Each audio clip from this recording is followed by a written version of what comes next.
open it right now. That was weird. All right. Yeah, I got you. All right. I guess we are coming up in 10. Stand by.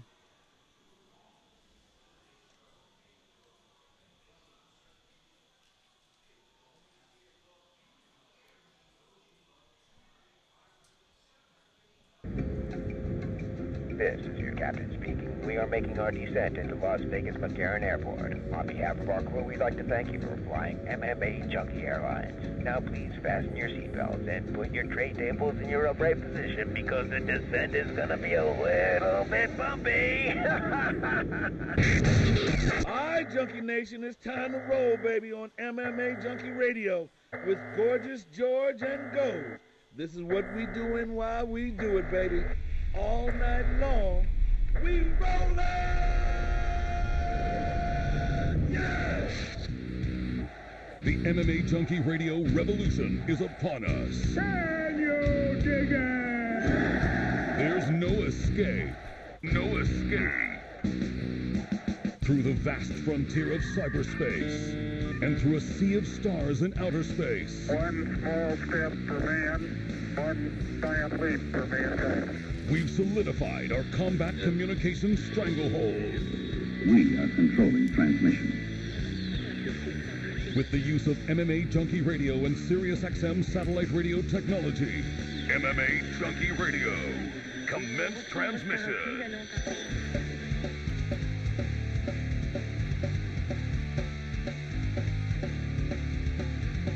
Live from MMA Junkie Radio HQ in the fight capital of the world, Las Vegas, Nevada. Here are your hosts, Gorgeous George and Goze. From the fight capital of the world, inside the beautiful Mandalay Bay Racing Sportsbook, you are listening to the only show that matters. It's the MMA Junkie Radio Show. I'm your host, Gorgeous George. With me, as always, is the devious and dastardly Goze. Our ace co-host, back east, handling all the producing duties for today. It's going to be Danny. What's up, everybody? What up? Y'all having a nice holiday weekend? Yeah. It's technically a 4-day weekend. A lot of people had Monday off, right? Yeah, they're stretching it out because tomorrow always is do that. Independence Day. No, it's usually 3 days are the most common. 4 days is common when you do the Thursday, Friday variety. So this one ending on a Tuesday is probably the least common, but some people take it off. That's why you and I were stuck in traffic on the way home on Saturday, because anybody that didn't leave on Friday thought, well, we still got Saturday night, Sunday night, Monday night, and that's still a solid weekend. But that was brutal. It was brutal. Goze took, well, you only took 5 hours to get home. It's usually 3.5. I took 7, however. I actually was in a parking lot on the 15 freeway. It just didn't move. And short of actually turning the car off, which I could have to conserve fuel for, I think we were parked for an hour. You didn't move for an hour? No. Like, didn't move? Didn't move. I told you the southbound was I thought closed. that was like what people say. And helicopters came in because the accident was that bad. And I'm obviously joking in the sense that, I didn't really turn off the car because the AC. I needed it. It was 112.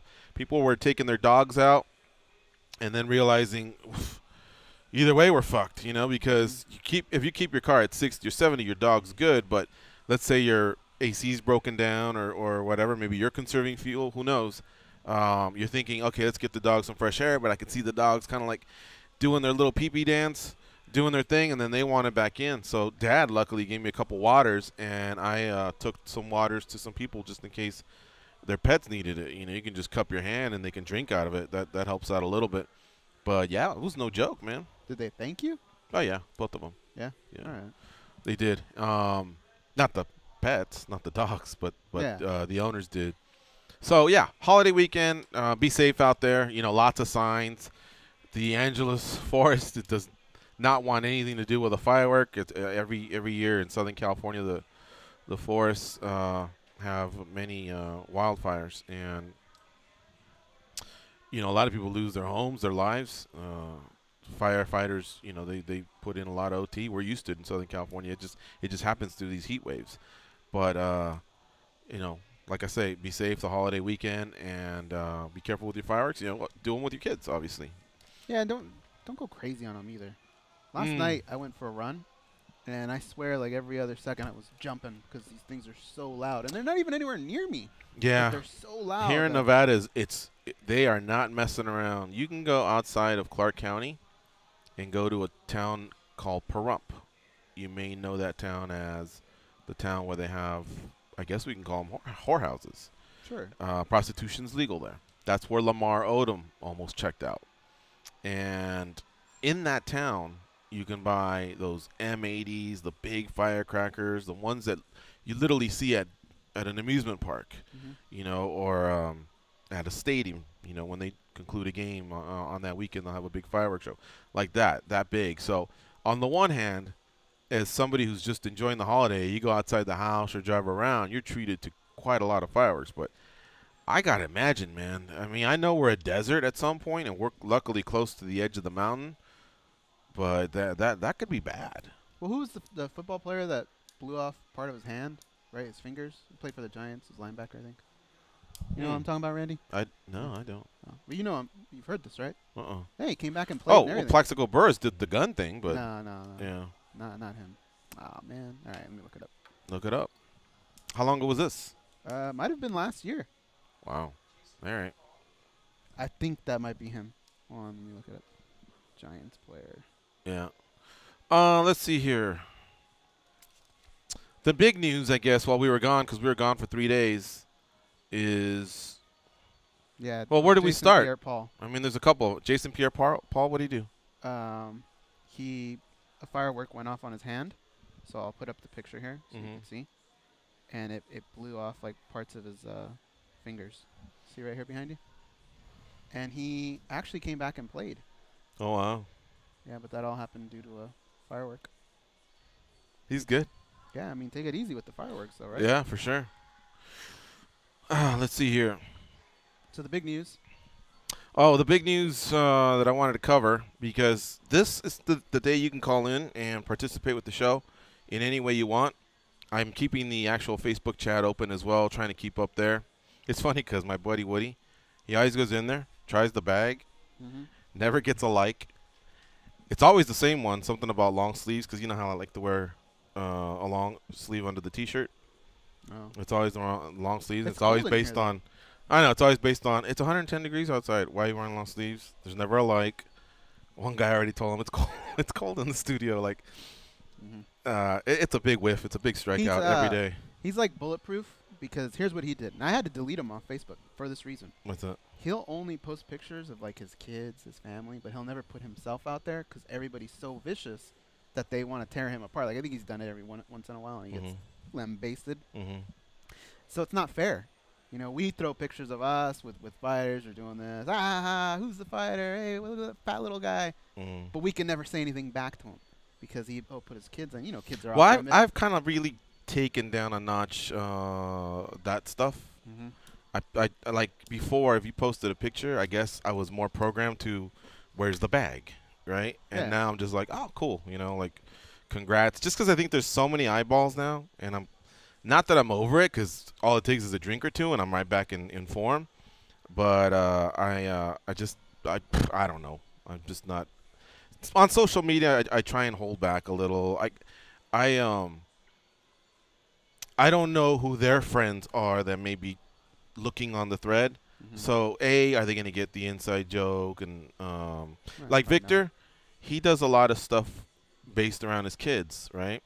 And a lot of guys come in there and slam Victor, but I see the other parents getting pissed because he's forced to defend, and he's forced to defend in a way where he's being politically correct. That's what and happens saying, with us. well, we live in Garden Grove, but we're playing for Tustin because we all, you know, the coaches decided to get this team, and so he's giving a proper answer, but you know he's seething inside, going, "Fuck, get off my jock already," you know, like, fuck, you care about what I do.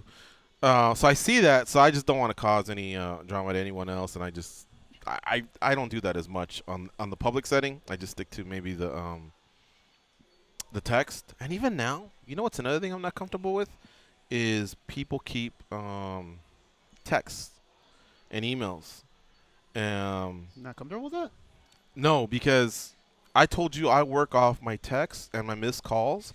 If you're in my missed calls, it's because you and I have yet to settle business, you know?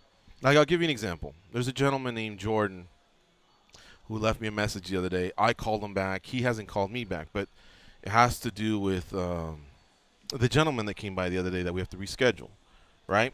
But if I leave him there, it's because I know we haven't settled that. And then once he appears on the show and it's all good, I'll send him a note saying, hey, thanks for having so-and-so come on, and that's it. Because otherwise, all these pile up, right? And then another thing I don't like is I tend to keep mine, most of them. Really? For a long time. Like once every 2-3 months, I'll just go out and clean house.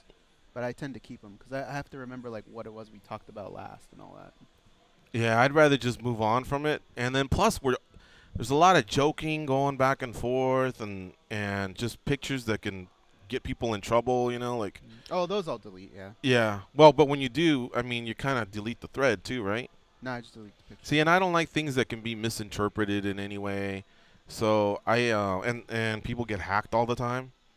So I just don't need my business or my friend's business out there. I don't want, if somebody goes, dude, I made $4,000, on a bet or something like that. I just don't want other people to know that their business, they confided in me. So that's how I work. I just delete. It's easier. That way my emails are always in the 100 range. Stuff that I'm just holding on to. My texts are usually zeros. I zero out every day. That's just the way I do it, man. But now with everyone kind of holding on, like, that's the way my buddies will go, well, you said this 2 years ago, and I'm like, well, fuck, an opinion can change, right? I may have been trolling. I don't know what what I was thinking at the time. I mean, there are times where I'm like bored. Like if you say, hey, I'll pull the car around in 10 minutes. Let's say we carpooled, and I'm just sitting here bored, then I'll just pick a fight, right? Well, if I said something 2 years ago, I don't remember in what context I said it. If I was joking, if I was trying to poke and prod, and so then to come back and have someone say, well, you said 2 years ago, you said. Then I'm like, oh, all right, guy, yeah, I guess I did say, but I don't want to be in that position. I don't want to put anyone else in that position. So I go off delete. Speaking of the latest news in mixed martial arts, Lawler and Cerrone are back on 214. Well, it's funny you bring that up. Don't tell me they're back off. No. My stun gun story has to do with that. Can I get that out of the way? You going to stun gun the UFC president? No. Well. He told John Morgan in our exclusive sit down with him on MMA Junkie. So we heard that those guys are supposed to fight this Saturday. I got fucking parlays linked to that. I don't know what's going to happen. I guess we're going to wait a month to close them out. Yeah. And anyway, we heard that there was. Just redo 'em. I don't know. I think as long as within a certain time the fight's rebooked, it stays. So we heard that it might be off. It was confirmed that it was off. Then we heard it might get pushed to 214, but then Dana White says, nope, it's not going to be in time because he's fighting a staph infection in his leg. Cerrone, we're talking about. But then over the weekend we hear it is on. Yeah. So I have that audio if you want to hear it because I had to use it as evidence. Oh, sure. So let me play that here. Cerrone is a stud. He's too tough for his own good. He absolutely wanted to fight. The kid's got a pulled groin. He's got a bruise from, his knee to the inside of his groin. And his other knee is blown up. He's got staph infection. Could he come out and fight? Probably. Should he come out and fight Robbie Lawler with a pulled groin? And no, he shouldn't. So we're going to get him healthy, and we'll remake the fight. Said maybe as soon as Anaheim, some of the reports out there. Yeah, no, it won't be on Anaheim. So our good buddy. So Anaheim is UFC 214 on July 29th at the end of this month. Since he couldn't fight at UFC 213 this Saturday, July 8th, that's when John said, well, this isn't a blown ligament or torn labrum or anything. Could he come back? And Dana White sounded like or said he couldn't. He couldn't. Yeah. So where this comes from is my good buddy. We'll call him something Ralph. All right. And Big Ralph. Okay. We'll call him Big Ralph. He said, I heard this fight is possibly going to get moved to Anaheim because he was thinking about going to the card. And I told him, no, my friend. In fact, MMA Junkie heard it directly from Dana White. It's definitely not going to be there. Right. So then it came out that it was. And he sent me the, yes, see, I thought you guys knew what you were talking about and this and that. And I said, what do you want from me? The fucking guy said it. It came out of his mouth. He said it to our journalist. So I had to, there's a fly trying to get in my nose right now. I don't even know if you saw that. I had to send him the video to say, look, man, what could I have possibly done in this situation? Yeah. He's the boss. There is a fly trying to get in my nose. But I don't know what's he's going just doing his job of busting your balls. I mean, Yeah. you did say something, and then he heard the opposite. But at the end of the day, that fight's been added. Now, so has Tyron Woodley versus Damian Maia. So UFC 214 in Anaheim is pretty insane. Cyborg now fights Tanya Evinger. We took off last Wednesday, Thursday, Friday, so we're catching up on a few things here. And Evinger, who's the bantamweight champ at Invicta, steps in. She's now a UFC featherweight.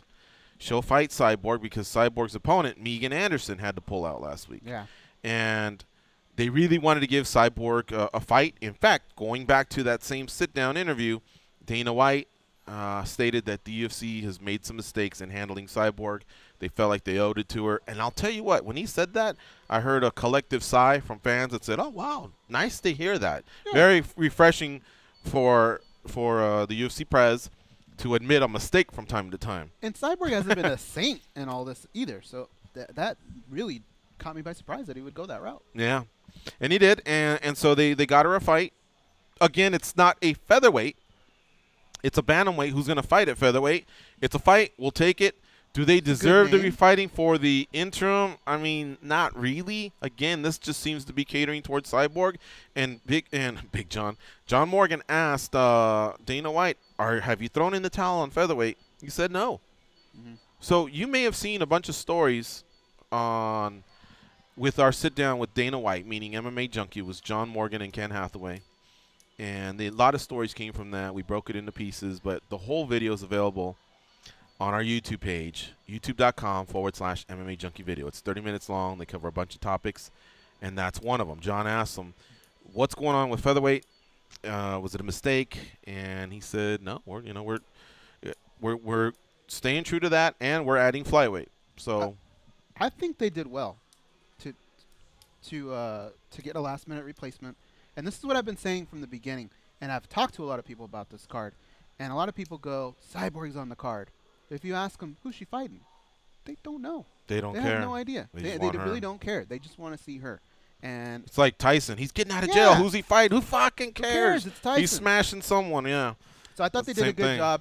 And Evinger's the type of gal that's just going to go in there and tough. Say, fuck it. And she's going to come forward. And who knows what can happen? I mean, Cyborg's not invincible either. Yeah. So, I mean, I thought they did a good job with that replacement. Let me give you an example here. Again, in that same sit-down, he pretty much says he doesn't think Ronda Rousey's coming back. And Miesha Tate seems to have stuck to her gun. She's about 9 months in on a retirement. Closer to 8 months. And she doesn't seem to be budging. Evinger could have been a nice bantamweight to introduce to the UFC's bantamweight division. And I know what I'm talking about here because – what headlines this weekend? It's not Nunes versus Shevchenko. It's Nunes versus Shevchenko Part 2. They only fought, in the last 18 months, I believe? Yeah. Right? And the fact that we're recycling them goes to show you that it's not the deepest division, and they kind of had a carousel there of exchanging the belts from Rousey to Holm to Tate to Nunes, and Nunes finally got a title defense under her belt. And, of course, they borrowed 2 contenders in Holm and Durandamy to go up to featherweight. We crowned a champion. She no longer wants to continue. So they come back to bantamweight. You see what I'm saying? Bantamweight could really just use Evinger and pray that Tate or Rousey comes back, even if it's a one-off, to buy time while the others get healthy. Raquel Pennington is coming back from an injury as well. We got Pena's in the wing a right. little bit Pena's kind of like recovering from the loss. Kat Zingano, you never know what's going to happen there. Exactly. So yeah, they just need a little bit of time. That's a division that could flourish with some health and maybe 3 or 4 solid bantamweights making their way there. And to me, Cyborg versus Evinger is the same as just Cyborg versus kind of anyone. I'm happy she's on the card. Yeah, I mean, that belt just isn't – it's not going to really mean much. There's just no opponents waiting. What's next? She's just going to have to crush somebody else. I mean, I guess I'm assuming she's going to win. I don't know. Evinger's tough, but she basically – they'll give her someone else, maybe Megan. And then what? Now we're into 2018. We're still kind of waiting. There's just not a division there, Goze. That's what it boils down to. No, that I agree with. Yeah, there's not a division there, and I think you could still feature her the same way you featured her in those other 2 bouts. You don't have to make it a catchweight. You just say Cyborg's fighting. You know, we'll figure out the weight later. She's fighting, and we're throwing some more meat at the lion. And check this out, everybody. You know, and maybe she goes undefeated the next 10 fights. I don't know. She herself said, "I don't care about the belts." So that's kind of the way I would have handled it, or just not added 45 at all. And I would not have forced her to 35 because weight cutting definitely is a big story. How about California? Yeah. California State Athletic Commission made Jones, Cormier, Cyborg, Evinger, and who were the others? I think it was practically the whole main card, wasn't it? I think it was 6 people. Woodley and Maya? Probably. They all did it via FaceTime or Skype, where they all weighed in because they have their new 10-point system introduced by the head of the commission out there, Andy Foster, and one of them is to gauge your weight 1 month out. Now, Cormier revealed his 226 is where he sits at. He says it's healthier than his last fight, which was the one with Johnson. Remember Towelgate? So they were pleased with everyone's updates, and we're marching forward. So once again, the sport, you know, taking a step forward. I'm proud. What I thought was strange, though, is nobody knows what they had in mind for the target weights for the fighters. So if they're not releasing that and the fighters don't really know, I just feel like it could be more effective if they did say, hey, by this point, we are expecting this. Now, every guy hit the point that they needed to, but they didn't know that. I just thought that was kind of strange. Well, no, I bet you when they sent the bout agreement, I have to imagine that somebody got in touch and said, hey, listen, you're now booked. We don't want to catch you off guard. You've probably heard of this new way of monitoring your weight. And if you haven't, let's converse for the next 5-10 minutes. And I'm sure there's probably something out there of what they expect. A range. I don't think they had a specific number, but what they did have is a range. Professional Fighters League also took place on Friday in Daytona, Florida. Apologies, though it wasn't really our fault, but I quoted 10:30 p.m. Eastern start time many times because that's what it said on the website, and those were the notes I was given when we had Carlos Fodor, not LC Davis, excuse me, the KC Bandit, Jason High, John Fitch, and Brian Foster. So I know I said it. It was programmed in my head. Next thing you know, I'm looking at social media, and they're fighting. I'm like, what the heck? Apparently the race got rained out. And that was supposed to be Dale Earnhardt Jr.'s last time on that racetrack. I believe this is his last season maybe. So, you know, a little bit of some side plots there. And when they got rained out, I guess they told the fans, well, the fights are still on, right? But, you know, even though they had a big tarp, you know, I guess they were still going to hopefully wait so that they got, you know, so that the rain would stop and they could continue, which I guess they did. But still, condensation, you know, the humidity. The ocean. It was there like I said it would be. And, of course, I'm not trying to say I was right or anything. It's just that it was brought to my attention on social media. Hey, you pointed this out. And I went through this when I went to an RFA card, the old LFA, used to be called RFA. I went to one in Carson. And it happened. Andrew Simon, Ed Soares, they admitted to the mistakes, said going forward we had a canvas that would prevent that from happening. But I remember seeing slipping and sliding. I thought, oh, someone's going to, you know, when you step forward to throw a punch, you know, you can honestly just do the unexpected splits. Yeah. So, you know, there's a lot of injuries that you can pick up from trying to plant and not just throwing a punch, avoiding a punch. I mean, it can make the difference in the fight. And sure enough, it was happening here, and it was, you know, bummer to see it. I still feel like we had some, you know, good fights, and the main event delivered. Surprising. Foster, I think what hurt him was the slipping.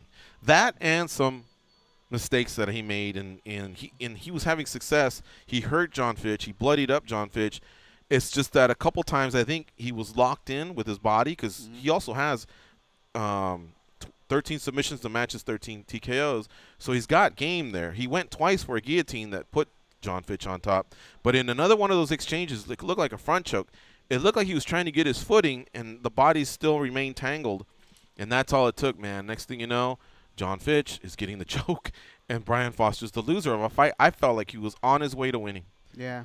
But we got a finish, and John Fitch fights usually don't provide a finish, and we did get a finish. Yeah, we got a dance. We got a dance. Good for him. A comeback. And that, along with the Fodor fight and High fight, was the only other fight I saw. I missed the two because of what happened. So it was the info I was given. They made an adjustment there on the fly, and I'm sure they didn't intend to mislead anyone. That's just the way it went down. So that happened over the weekend. Nick Diaz. We'll get into that one when we come back. Yeah. Let's take a break, and when we come back, we'll tell you he's been flagged for what they call it, a potential anti-doping. Actually, it's a violation. I don't even think they went the route of saying anti-doping because it's not anti-doping, but I'll tell you what it is. When we come back, Nate Diaz may have to sit out anywhere from 6 months to 2 years because of what I believe was a small fuck-up, but a fuck-up nonetheless. You're listening to MMA Junkie Radio on Sirius XM Rush 93.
but act as though they've never met. They are the brothers Garcia, Gorgeous George and Goze. Who picked the song? You did. No, I did not I pick did. this song. Oh, it's a good one. I guess on a technicality, they are saying Nick Diaz flagged for potential anti-doping violation, allegedly missed USADA drug test. So let me start off by saying there is no doping violation here. In fact, there isn't even going to be a positive test of any kind for marijuana, metabolites, nothing like that, because those are only illegal to be flagged for marijuana, that type of test, 8 hours before or after competition. And as we all know, Nick Diaz has not fought. What he failed to do was make himself available to be tested for the 3rd time. And 3 times counts as 1 strike. It almost counts as a positive test. However,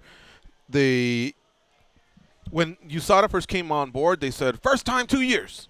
And that's not going to happen here. I think they're going to look at the case and give him anywhere from 6 months to 2 years.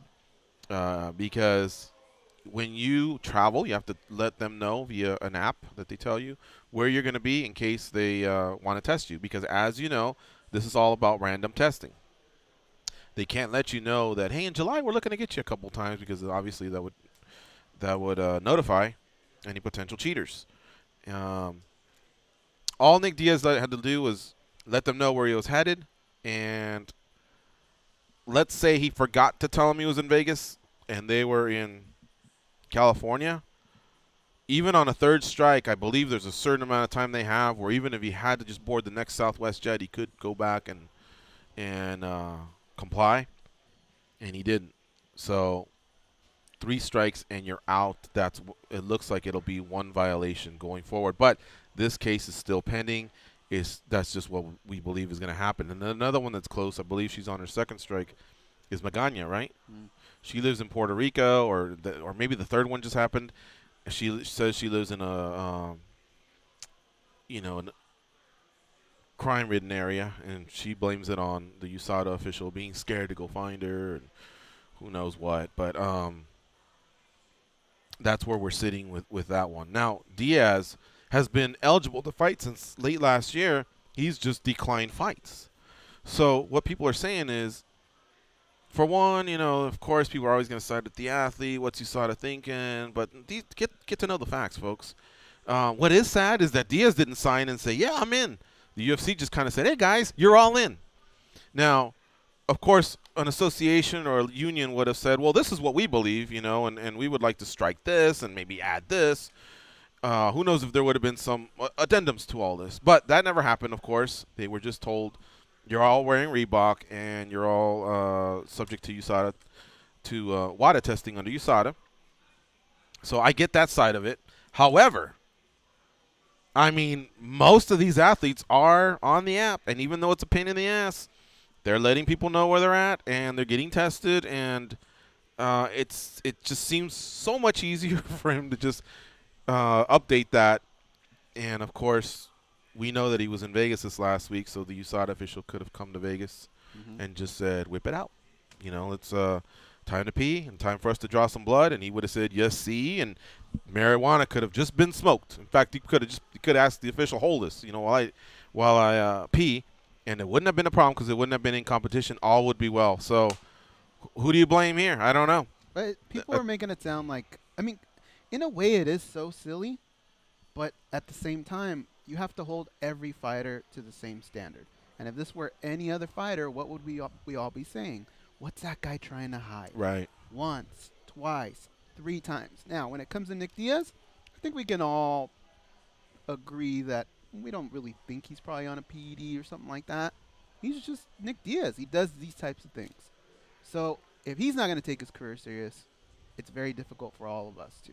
Right. And you have to hold them all to the same standard, so you have to take it as something serious. And if he's declining fights... The thing is, I don't think he cares. You think he cares? I don't think so. But the money will run out and he'll care.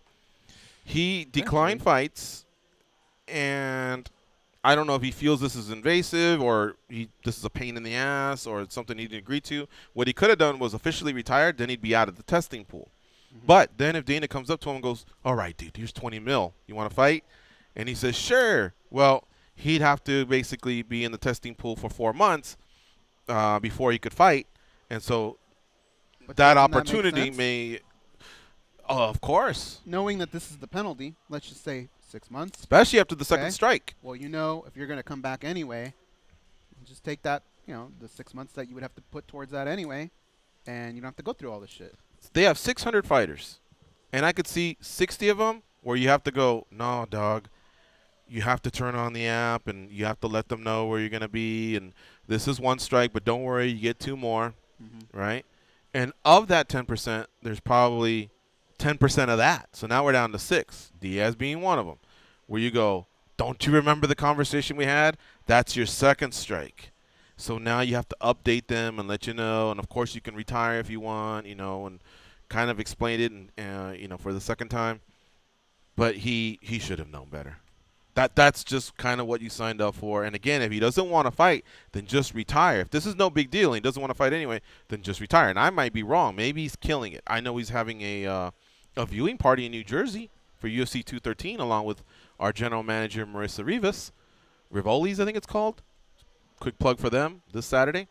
So I'm sure he gets paid for that. And you know, he does these meet and greets at some of these dispensaries all over Nevada and California. So I'm sure, you know, that there is some money to be made for Nick Diaz, but I don't think it pales in comparison to what he can make fighting if he's still interested in fighting, and I just don't know what he's waiting for. He gets called out every other month, and he always looks like he's in pretty damn good shape. I mean, the guy runs triathlons. He's never far away. He's in good shape. Yeah, he's got skills, but it is an enigma, man. The guy is an enigma. I don't know. He's going to be in the studio, actually, from what we're hearing, this week sometime. I hesitate to give you all the date because I just want to hear it one more time that it's for sure going down, but it looks like it will be. So maybe those kind of questions will be posed to him by our colleague on Sirius XM Rush 93, Luke Thomas. Let's take some calls here at 866-522-2846. Some other fight bookings that took place. You know, we're catching up here for the last few weeks, so we'll sporadically throw them out. This week is light, or sorry, today's light. Tomorrow, 4 interviews. The day after, I think another 4, and it just gets real heavy towards the end of the week in terms of guests, and so there won't be that much time to really unpack all this news that happened in the last 5 days while we were gone. So let's go to Marco in Waco, Texas to start things off. What's up, Marco? Marco from Waco, ¿qué pasa, datos? Happy 4th. Happy 3rd. Yeah, happy 4th tomorrow. Happy long weekend. How about that? All right. Hey, Shannon Barrow out of the fight in California because of his weight issues. He's out, or it's a catch weight? I thought it was going to be catch weight. He's a catch weight, 140. But they didn't allow him to fight 135. That's what I meant to say. Yeah, so yeah, that's part of it as well. Yeah, they would not allow him based off of the last time he was in California in Sacramento when he passed out in the bathtub trying to lose weight, and they would only say this fight could happen at 140 pounds. So do you realize, Marco, that if you were the host of this show, you would have wished everyone a happy 4th of July, which it's not, and you would have informed everyone that Barrao's out of the fight, which he is not. So those little details add up, buddy. Yeah, but that's what I'm not the host. I'm just one of the best callers. That's true. That's a good point. That's a good comeback, too. I don't get paid to get the facts straight. I just get paid. I just call and try to look good. Hey, Nick Diaz, remember what happened with the NSAC hearing and his lawyer? You know, he might make a good case with USADA that he's an independent contractor and he never agreed to this ordeal. So, you know, to be continued, he got a really good lawyer, and it will be a complete public relations disaster if USADA and the UFC give a 2-year suspension to Nick Diaz. Remember how the last one went. Man, last thing. Really good lawyers are really expensive. And why go through all that? This seems like a pain in the ass, too. It just seems easier to just go in the app and go, I'm in Vegas. It's probably like Tinder. Swipe right. You know, if you're in Stockton, swipe left if you're somewhere else. And then when you swipe left and it goes, well, where are you? You just type in the city there. I don't know. Well, last thing, man. I watched some boxing this weekend, and it was a super entertaining fight with Pacquiao and Horn. And then boxing did what they always do, pissed me off, and that is why I don't watch boxing that much anymore, because they robbed Pacquiao of the win that was not only a highway robbery, but just ridiculous. I wanted to ask you guys, you remember anything on a high-profile fight like this Anything like this happening on MMA, I'm talking about championship fight in front of 55,000 people in ESPN, in front of everybody, and they rob somebody like this. I mean, we got problems in MMA, but not like this. That's why boxing got so many issues. We'll let you guys call you guys tomorrow. All right, see you, Marco. Well, the last time I remember I don't want to get slapped for it, though. Condon Diaz. No, a lot of people were tripping on that one. I remember was fine with it. It was here at Mandalay Bay, and I remember there was this. I mean, it's like we thought they were going to torch the place at one point.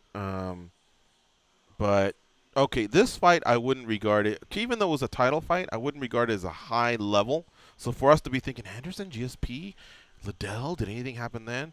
But obviously, if we compare it to just another fight, then Diego versus Pearson, which wasn't for a title fight, but I felt like it kind of had that, aging star versus another guy, younger guy or whatever. And, of course, we all flipped our lids over that one. But, I mean, Pacquiao's a legend in boxing, and what happened to him was unfortunate. I was watching the fight. I was tweeting. I was looking down from time to time, watching. I was entertained. They went out there. They slugged it out. People said Pacquiao looked old, and yeah, sure, maybe, but I still thought he was swinging away, and he hurt Horn a few times. Horn was, I think they both seemed to deplete the gas tank and then get a second wind, and so it was hard to gauge, what's happening here. I think both just had a lot of heart, and they went out there, but Pacquiao was way more active. He was way more accurate, and I think he was way more efficient. So, in the end, I had a feeling that he won 8 rounds to 4. I didn't bother giving him a 10-8, even though he came close to knocking him down. He didn't knock him down, but I didn't watch it close enough to go, oh, yeah, solid 3 minutes of work. I saw it all. I didn't. I just remember the flurry. But, Horn never really, knees never buckled. What happened was on one of those, he just kind of retreated a little bit, caught himself. That's when the ref gave him the warning that he should fight back, blah, blah, blah. But even then, I felt 8-4. I did tell Angelo Reyes, because we were texting back and forth, I said, a couple rounds were close, so it could be maybe a 7-5. He had it closer to 9-3, and I told him, I go, look, even at worse, I bet you one crazy judge will call it a draw, but still, the other two will have like a version of 7-5, 8-4, and that'll be that. I hear the first score called, and by the way, I think it was 2 Americans and an Argentinian were the judges. So it wasn't hometown cooking. It wasn't, anybody in a judge based in Australia or anything like that, or New Zealand or that part of the world. And I hear 117, 111. I go, well, there you go, And I think he had already stated. Kind of go, sounds about right. Yeah, and they had stated unanimous at that point. So the 117, 111 score, I believe, is a 9-3 score, if you want to just call it rounds or whatever. And he goes 115, 113, and I go, okay, that's the 7-5. And so that sounds about right. And then he goes, the other judge having it the same, 115, 113. But I knew at that point, I just thought, I wonder if they're going to give it to the other guy. And they said Horn was the new winner. And I go, oh. And so I sat there and I go, well, that's what I get for not watching it intensely every single second of every round. Let me look at these punch stats. And finally they came around after, of course, Teddy Atlas almost had a heart attack, and Stephen A. Smith proved why he shouldn't cover boxing, and everyone else chimed in. They come up with the punch stats, and sure enough, I mean, he did not win that fight. I don't care how many benefits of the doubt you give him.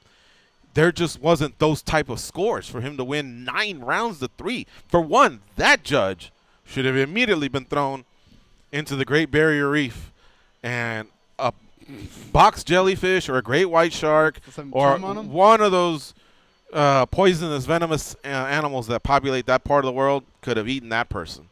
And then, of course, the other two, I think maybe we tar and feather them. I don't know. That is horrific, dude. I wouldn't even have him judge a beauty. Those were horrific scores. Even in the Bradley Pacquiao scores, I think they were at least close. But this guy thought, or I think it was a gal and 2 guys, somebody thought Horn won 9-3, one of the scores. That's I don't know. That is highway robbery. I think 8-4. And Pacquiao showed a lot of class. Just so that I'm going to respect what they got to say. Let's do it again. He has a clause in his contract to run it back, and I'm sure they will. And now Horn will be a star. And you know, again, nothing against Horn because I think he was classy in accepting the. He took the news straight from Teddy Atlas's face, like face to face. He did, and then of course he called out Mayweather. He says he'd like a piece of him, but I think who doesn't do that at this point, hoping that Mayweather takes the bait. Mayweather was probably licking his chops too when he heard it. He probably was. He was probably going, yeah, that would be perfect right after Conor, and then after that a Tijuana taxi driver, and then after that, you know, well, look, a wino. I understand why people are saying Manny should retire. He didn't look the same, but at the same time, he fought to the level of his opponent. He was headhunting the whole time. He didn't go to the body at all. He wasn't setting things up. I think he just thought, I'm going to land a big punch and get this guy the hell out of here and let's go home. And it didn't happen. The guy was game, and I think that's why Manny looked that way. I think a rematch would look a lot different. I think he'd take it more seriously. I think he'd be more of a boxer than just a brawler that he was that night. However, people get old, man, and you can tell he got a little old. And I think you'll see the same thing with Floyd Mayweather. He did, but he didn't lose. Scores of 9-3 and 7-5. I thought a draw was generous, but for sure 7-5 was as generous as you could get. And even then, I'm saying Pacquiao winning 7 rounds and Horn winning 5. It should have been more in the 8-4 to 10-2 range. It was really, really bad score. It kind of ruined the night a little bit, but at the same time, we're talking about it right now. We all know who Jeff Horn is now, right? It kind of brought Pacquiao back into the light. Watching it for free was fun. We all got to laugh a little bit at Stephen A. Smith. Teddy Atlas losing his mind. Man, that guy is awesome when it comes to basketball, and he has great takes in other sports. But boxing, you could tell it wasn't a lot of work. Bad as people were making it sound. Well, one thing, here's what I caught on. He kept making the same points over and over, and you could tell that was probably a lack of preparation or just a lack of knowledge or who knows what. And to the point where I think even Atlas and Timothy Bradley were all kind of going, again, you know, and stating their points and saying, well, this is what we believe. You know, but he just kept going and going. And then, of course, Al Bernstein pointed out some of the names that were thrown out, the accolades they have, and he dismissed them as just being, you know, subpar type fighters. And one of them's gone on to a world title, and the other one has fought for a world title twice. So even he took offense. And you know how reserved Al Bernstein is when it comes to this. So from many sides, he's getting it. He was getting it that night on Twitter. And I just felt like he was delivering the same point over and over and over again to everybody that would listen, you know, because they passed around and they talked to Atlas, they talked to Bradley, and they, you know, who was the other guy? Levy was co-hosting with him.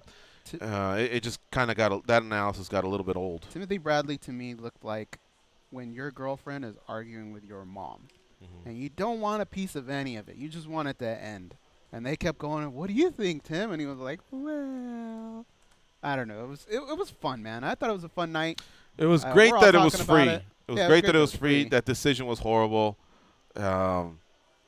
And, you know, a lot of things were said about boxing by Mike, or MMA by Mike Wilbaum as well. And, you know, that's why, like, I feel like I know boxing and football and basketball, but recently we were asked, hey, would you ever co-host one of those shows? And I'm like, ooh, I had to narrow a couple of them down because when you really get into the trenches of it all, the insiders from those other sports are just going to expose you if they really want to, you know? So if you're just doing a guest spot and, hey, you know, he can defend himself a little bit and say a few things, great, I'm in. But as far as, like, being in the trenches, I mean, these are complete different topics, the complete different sports. It's a complete different world. And Stephen A. Smith, it was not his best night. All right, you're listening to MMA Junkie Radio on Sirius XM Rush 93. We'll come back. We'll keep taking calls. We're also going to be joined by Anthony Birchak, local Extreme Couture fighter. He's going to come in and pop in and tell us about his next fight coming up in Japan at the end of the month. We'll take your calls at 866-522-2846. Stay close.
King Kong has a lot of shit on them. Like a lot, especially Goze. Here are Gorgeous George and Goze.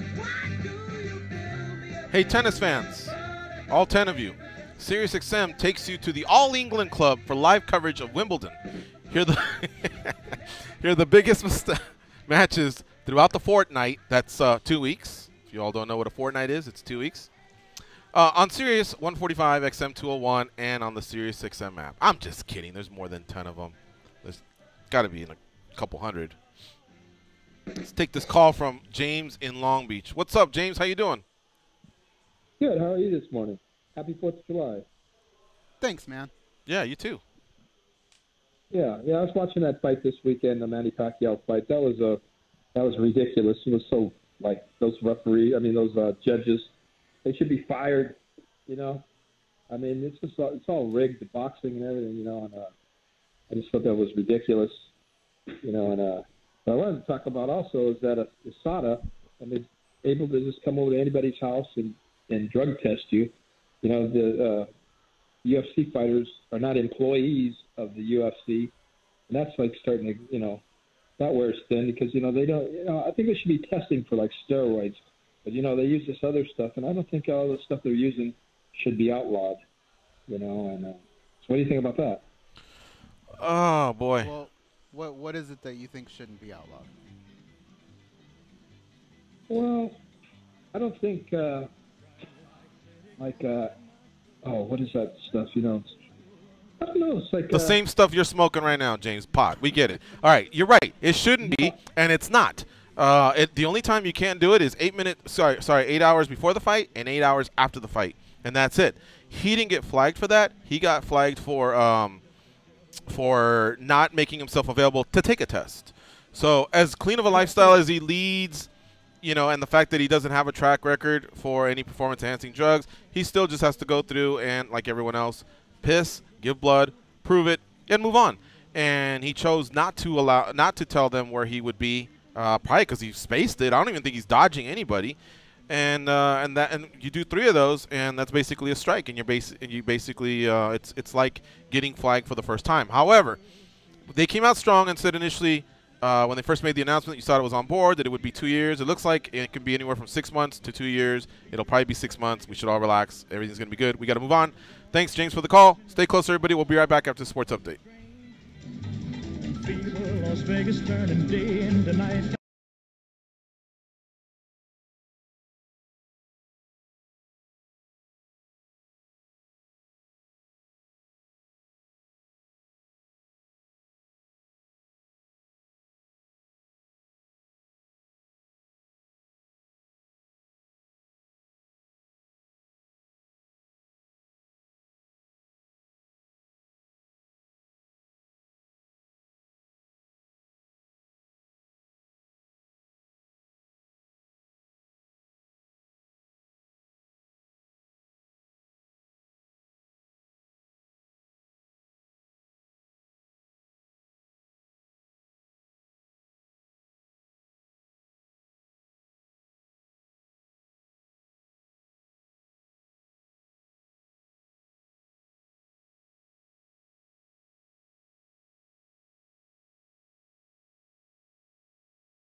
we are gathered here today to get through this thing called life. Electric word, life, it means forever, and that's a mighty long time. But I'm here to tell you, there's something else. The afterworld. A world of never-ending happiness. You can always see the sun, day or night. So when you call up that shrink in Beverly Hills, you know the one. Doctor, everything will be alright. Instead of asking how much of your time is left, ask how much of your mind, baby. 'Cause in this life, things are much harder than the afterworld. This life, you're on your own. And if the elevator tries to break you down, go crazy. Put your hands up.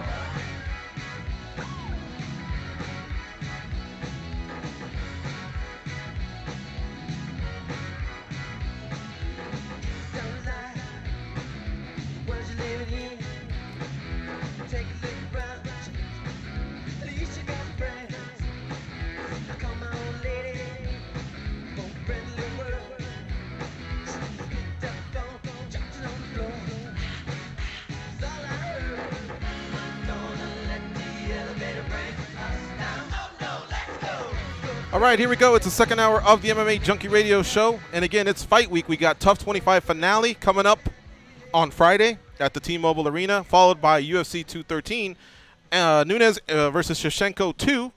Same spot, T-Mobile. Lots of things going on. There's a Hall of Fame ceremony. There's the Women of the UFC panel. There's a Legends discussion. There's a live transmission, live broadcast of UFC tonight. So go to the UFC.com website or go to MMA Junkie. We have also put the list of events there that are taking place starting on Wednesday. The fighters, have been flying in today for the Tough show on Friday and tomorrow for the pay-per-view show on Saturday. So things are going to be heating up nicely here. It's International Fight Week, and the UFC usually comes pretty strong, making their athletes available. There's going to be a little fan village down there. Outside I think they call it the Toshiba Plaza. Some of it's also going to be within the concourse of the T-Mobile. So MMA fans, you're going to have a good time. It's just stay cool, man. Yeah, stay out of that. You know, bring those little misters with a fan, shorts, lots of water, maybe a backpack, so that you can stay cool and hydrated. Because I look, and it just will not go below 3 figures. But that whole area, 104, 107, 109, 110, and just no 90s. It's easy to dip into a hotel. Because New York is right there, and Monte Carlo's right there. So you can dip in and cool off a little bit. But for the most part, yeah, it's going to be brutal out there. Yeah. The only thing we don't know is the last party that will be involved in the Tough 25 finale. On Wednesday will be the finale for Season 25. And we still don't even know if James Krause will be able to fight JT Money. That eye looked Jesse terrible, Taylor. Excuse me? That eye looked terrible, It did look terrible. So we know Taylor's fighting someone, and whoever he fights, they already have their opposition because, of course, last week we had Diego Lima defeat Tom Galicchio. So Diego Lima's in the finals. We just don't know who the other party is, and we don't know who half the party may be who disputes the final. Just watch on Wednesday is what I'm getting at. Gilbert versus Ramsey last week. It was. They all want to be that last guy. Who do you think it should have been?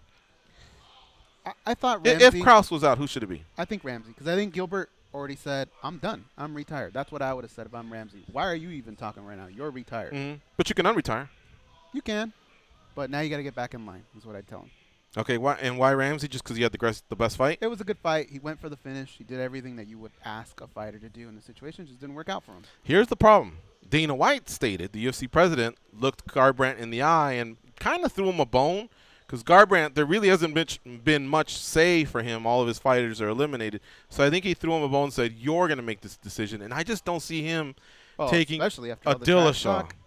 Yeah, I don't see him taking a Dillashaw fighter. You know, and those two that we're talking about are Dillashaw fighters. So, again, it could be Eddie Gordon. And if he gets past JT Money Taylor, we'd have the same final as season 19, which was Gordon versus Lima. Vicious knockout here at the Mandalay Bay. Yeah. Could be the same route. But, of course, he'd have to get past Taylor. And Taylor's looked great.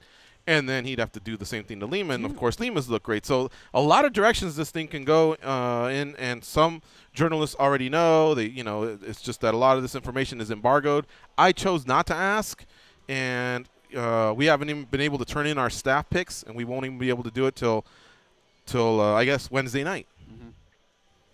Do you remember how much buzz there was around Lima the first time around here at the Mandalay Bay? Mm-hmm. And to see him go down like that, and then from there the road that he went was shocking. And that I buzz, thought that dude was gonna be real good. that buzz left with Gordon. In fact, Gordon came and did our show the following Monday, and he was learning from Weidman. Weidman was the champ at the time, and he had a coach in Ray Longo who had coached 2 other champions, a gym that had rising superstars Aljamain Sterling and Ally Aquinta. So you could just tell that the setting was right for him, and he experienced some losses, and now he was back in the house looking for redemption. So it's been an interesting season. I've enjoyed it. I know some of you are just against the reality show altogether. You must have a better thing to do on Wednesdays at 7 p.m. Pacific time.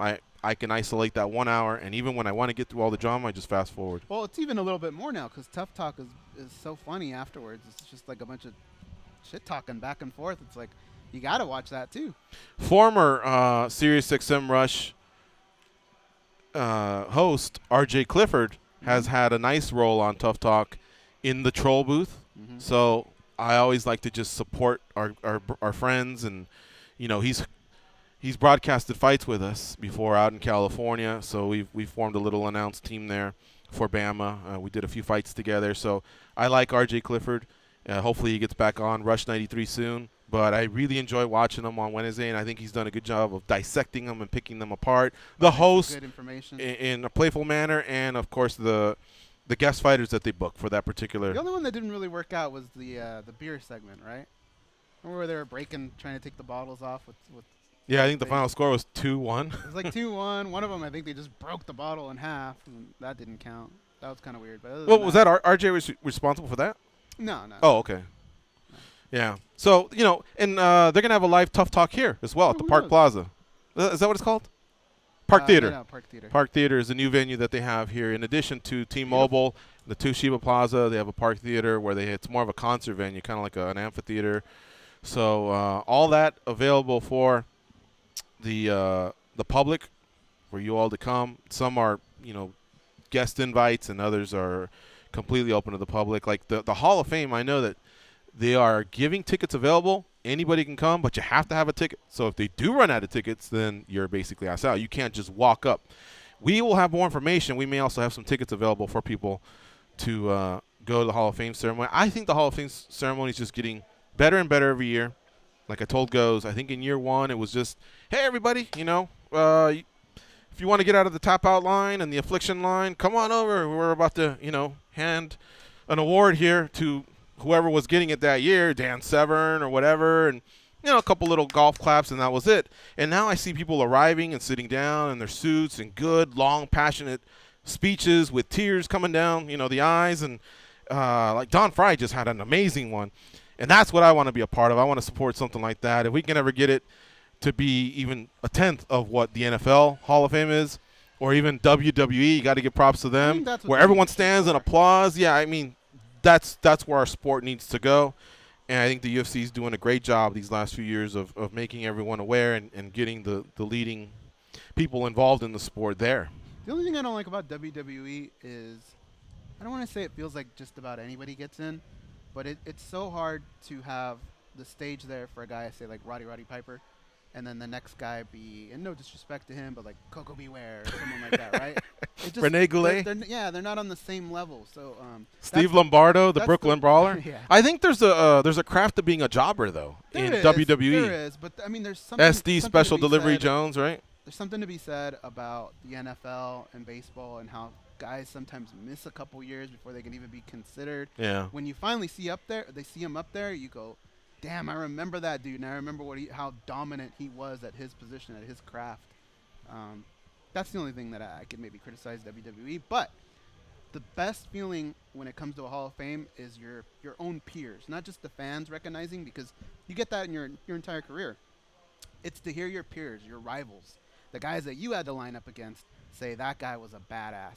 And that's what WWE does such a good job of. You'll see all the wrestlers there to support, and I hope that does happen here in MMA. You know who's inducting Sakuraba? Kazushi Sakuraba? No. Don Fry.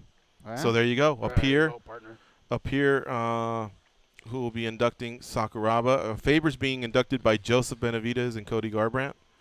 And I'm not sure who's inducting Maurice Smith. I would think Frank Shamrock if they're still cool.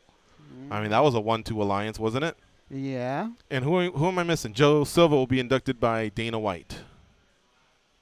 Well, that's a good one. That's a good one, too, yeah. Who do you think should do Maurice Smith?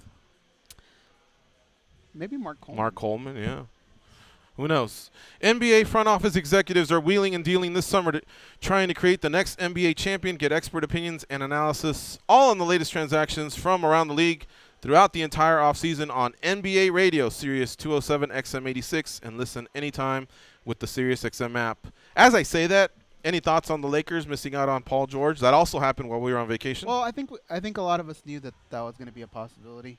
The way the Lakers are set up, I feel like they're just two little key components away from really, really like contending. But even then, all you're doing is creating a team that's going to go to the playoffs and probably get knocked out in the first or second round, because the two teams at the top are just so dominant right now that you almost have to wait them out and just let them do their thing and then come in and pick up the scraps. Yeah. Well, for one, even if the Warriors just had the worst luck ever and their top 4 players were, disappeared off the planet, the Spurs are really good. And then the Rockets have also, they added CP3, and they have that run-and-gun offense. Nobody would have predicted they would have finished 3rd in the Western Conference. So, for one, just the Western Conference is tough. And then, of course, Cleveland waits for you on the other side. But the Warriors haven't disappeared. They're still there, and they're going to be there for the next 3 to 5 years, pretty strong. I think if you're rebuilding, it may just make sense to rebuild and say, hey, let's be good and let's make the playoffs this year, next year maybe, but let's really make a title push in about 3 years, because I just don't know, man, that a team like that can, so young and all together and in their prime, man, they're just going to want to, chase history. Yeah, maybe that's like a team like Philadelphia, or even Boston, where they're just sitting back in the wings, and maybe their time will be 2-3 years from now. But right now, it's all about those two teams. What else did you get? Did you hear the whole 30 minutes with Dana White? Have you checked that out yet? Yeah. What else did you get out of that? Well, I thought it was interesting that – well, no, I didn't, because I kind of knew that. I thought when they brought up Demetrius Johnson again, just to finally not hear quotes but see his reaction, man, that looked like a pissed off Dana White. It looked like a guy that's going to make Demetrius Johnson pay one way or another. You want Ray Borg? You got Ray Borg. You got him. Speaking of Ray Borg, have you seen that commercial with Felicity Huffman and Anthony Anderson and Leanne Rimes? And at the end they say, and nothing rhymes with org. Wouldn't it be a good chance for Ray Borg to slip in there? Yeah. If you're his manager, don't you go, I got a fighter here who's going to be fighting for a world title that rhymes with org. Of course, I'm kidding. Nothing does rhyme with org? Borg? I don't know. I asked Ray Borg to comment, but he kind of left me hanging. And he always hits me back on Facebook, believe it or not, but he didn't. Let me see if I can find the Dana White interview, because so much was covered there, and what they did was they also added some talking points, and I think maybe those might refresh your memory a little bit, Goze, because that was pretty big for us to get that, and he covered a lot of material. Is Dana sticking around? He said yes, he's not going anywhere. But did you like his answer? Like, no, what else am I gonna do? Because it does have to do kidding? with money. You got a lot of money. You could do a lot of things. Right. So when you wake up, even the worst problem, the reason the worst problem is not as big of a deal is because you went to work in a Lamborghini, go home in a Lamborghini, and you have people prepare you the best food, and you stay in the best hotels. So I'd like to see if he would like to be the matchmaker for a smaller organization. I won't pick on an organization by throwing it out there, but just a smaller organization. Okay, well then be the president of that one. But he made it sound like we were supposed to go, you're right, what are you supposed to do? Yeah, yeah. Come on, man. It's very easy to say that when you're halfway to being a billionaire. The Ultimate Fighter, it's sticking around. Johnson versus Gagey, he's loving it. No disrespect towards Gagey at all. Nunes versus Shevchenko, who's down with that. Romero versus Whitaker. Bisping. How about that one? He says GSP is now fighting the winner of Woodley and Maia, which we know is now on UFC 214 in Anaheim, California on July 29th. So it's not long to wait before we find out, oh, that's who GSP's fighting. However, Ariel Helwani caught up with George St. Pierre, and George St. Pierre said, I wasn't even in a meeting in Las Vegas with Dana White, and as far as I know, I'm still fighting Bisping. Now, see, that part's confusing because one of them's a fucking liar, right? Well, it's hard to say a liar because when you deal with those type of people, they're sometimes it's just a manager or something. You know, they relay information to one guy, and they think, all right, well, that covers that, and that information doesn't get transferred completely to the next guy. I feel like I just went through this with DJ. But yeah, DJ said they threatened me. They're going to lose. They're going to get rid of the division. What? And then Dana gives his side and says, well, 2 years ago I said that this may happen. And then, I don't know if you've heard John Morgan's podcast, the MMA Roadshow with John Morgan, with Cold Coffee. They had Angela Reyes. John revealed that Steven Morocco had come across a story where they were shopping the 125 division to another organization, and they seemed to imply that that one might be one championship. So how do you shop around a division anyway? So I don't even know if that one has contracts, right? Yeah. So think about it. I mean, You just go, is it that far-fetched? I mean, who runs one championship? Matt Hume. Well, he's one of them. And who does he manage? Demetrius Johnson. Sounds pretty fun to me. Yeah, but I just don't know that all those guys now fight for one championship. I think they could go, no, I'll just go up to 35. Well, I think yeah, that's true. Right? Yeah. So I don't know how you can really do that. I guess you'd be given the option, but if you want to fight at 25, you now fight to one championship. So I don't know about that one. But going back to Bisping, what I did like about that, what Dana said was, we always see these sides of Dana where we go, man, I wish he was like that all the time. And I loved what he said about Bisping just going to bat for him and saying, this dude's never turned down a fight. He's insane. We've helped him out. He's helped us out. I just wish he had that relationship with everyone, man. It's just so far in between that you hear that from him. I agree. Cody Garbrandt update. He seems to think that in the fall that fight will go down. And now since Dillashaw is not fighting Demetrius Johnson, we more than likely have that fight between the two current coaches of this season that ends on Wednesday. The Dana White Contender Series, he's excited about that. You know, all he has to do is drive from Sunset here in Jones about 3 miles east to the Tough Gym, which if you're part of Junkie Nation, you came out to the latest Junkie Gathering, you got a tour of. So it's not that far of a drive. It's basically the same distance as Mandalay Bay to the Palms. And he gets to watch fights. And it looks like this thing's going to work out nicely. It'll give veterans who just got cut a chance to maybe recycle themselves back in or prove that they do belong. And it'll give them young up-and-comers that aren't sure where to sign because they might sign an oppressive contract or, you know, get caught in a jam where they're a champion and they just can't get into the UFC and maybe they can, you know, become stars under the UFC banner. So I'm interested to see how it's going to work out. Well, what's that do for like an organization, say like LFA, though? Because that was kind of their spotlight, right? Right? How's that going to affect them? I think there's more fighters than spots on, you know, on fight cards. So I think it'll cost them a little bit. Worth something though, right? I think, yeah, and plus I think these guys will pay a little bit more than some of those other organizations want to pay anyway. So I'll have to give it like 6 months to see if it really affected them. I can usually judge by the cards that I see that LFA puts out, where I go, yeah, they got their young guys ready to, you know, make the next jump, and they got some veterans. And are you gonna watch every week? I don't have anything better to do on Tuesday night. When you think about the UFC model and you think about the show, you think about this new Dana White series, it kind of reminds me of like how pro wrestling used to have Saturday night's main event and primetime wrestling. Yeah. It's Friday night fights similar on ESPN as well, yeah. So I could see myself watching this for sure. The other points he talked about were, you know, we have the upcoming Cormier and Jones fight. That's going to be big. 2016 was their biggest year ever. And 2017 got off to a slow start because they went all in on 2016. Since then, McGregor hasn't fought, nor has Ronda Rousey. Ronda, of course, may not. But here comes Jones again. And I think we'll get a McGregor fight at the end of 2017. And a lot of their athletes are going to start, you know, defending titles. No matter what happens, we'll get a fight. I think Holloway will probably get one more fight this year. I think we are going to see one for sure out of Woodley. Excuse me? No matter what happens to Conor McGregor, you I think he'll so. fight? I'm starting to buy into that one a little bit more. Yeah? Yeah. In boxing, look, if Floyd pieces him up and it's a brutal KO, 2018. But I think he's going to cover up. I think the referee will go, that's it. He cashes a big fat check and goes, who's next? You know, who am I defending in the MMA thing? After he gives this spiel, hey, boxing isn't my sport.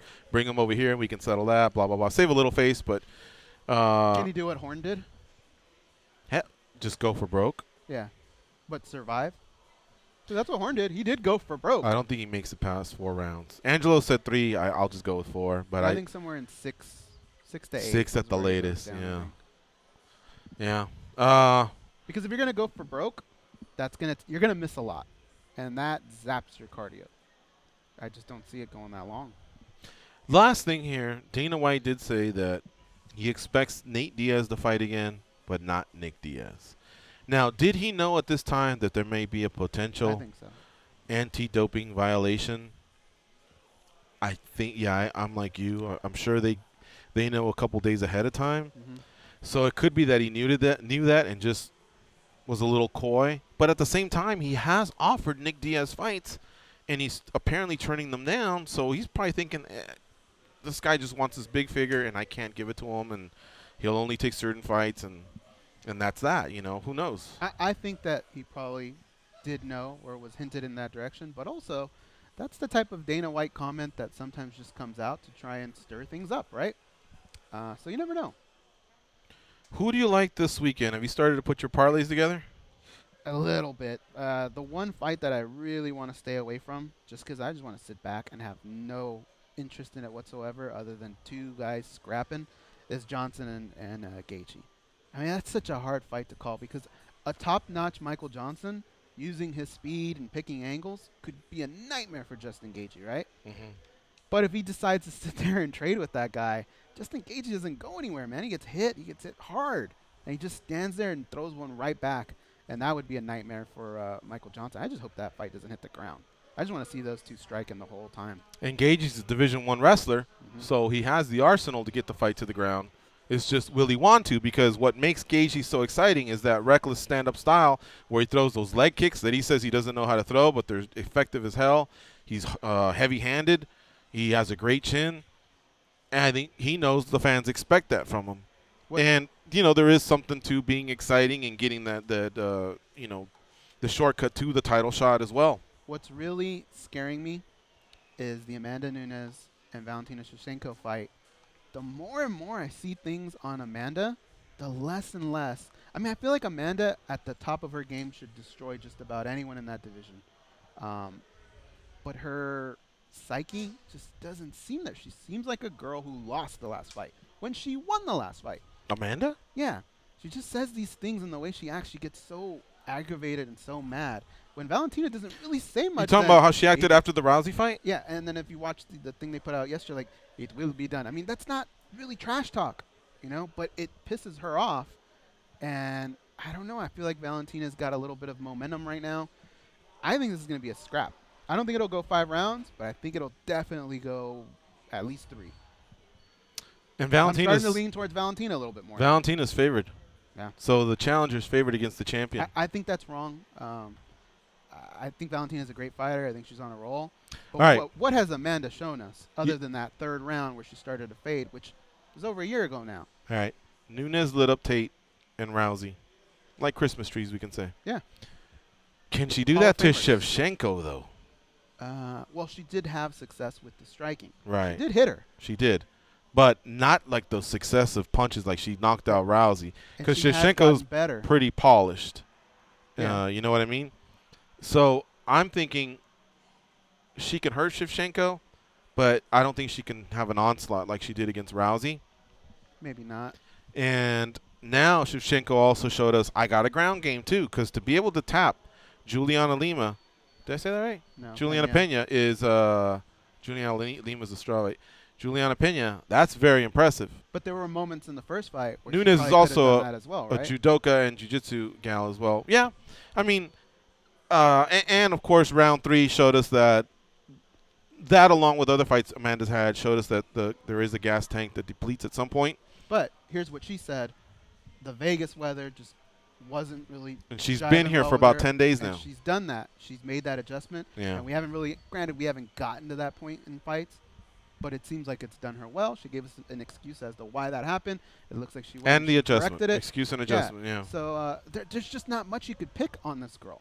Trust me, I'm seeing the same things as you, and I really do think Valentina can win this fight.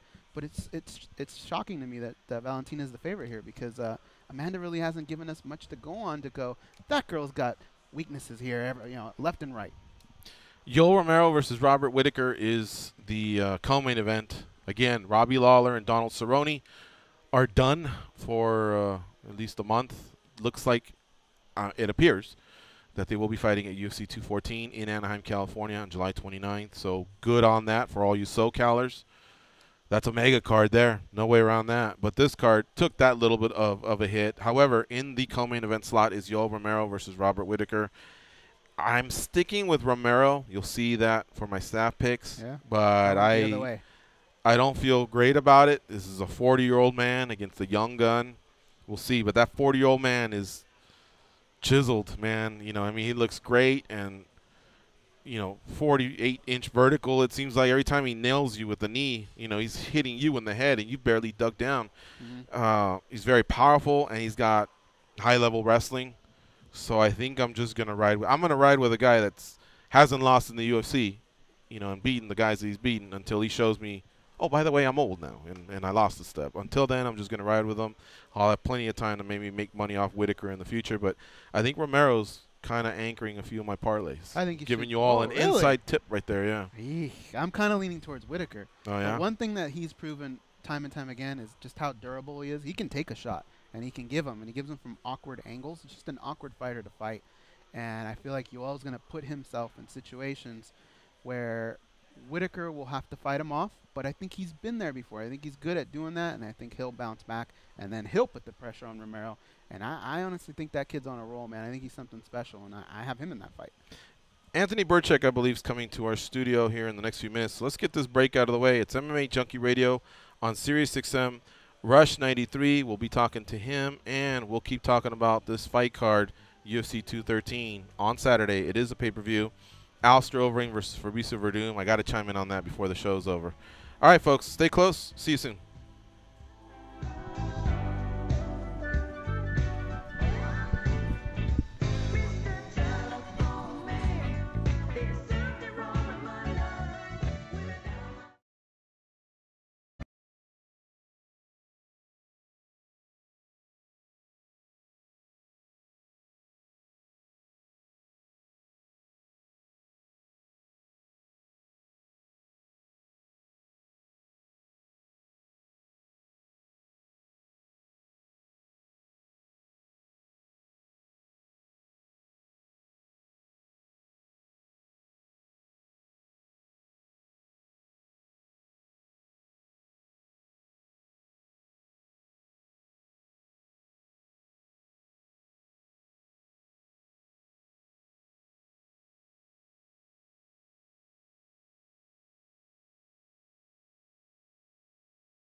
compassion, common sense. These guys have none of that.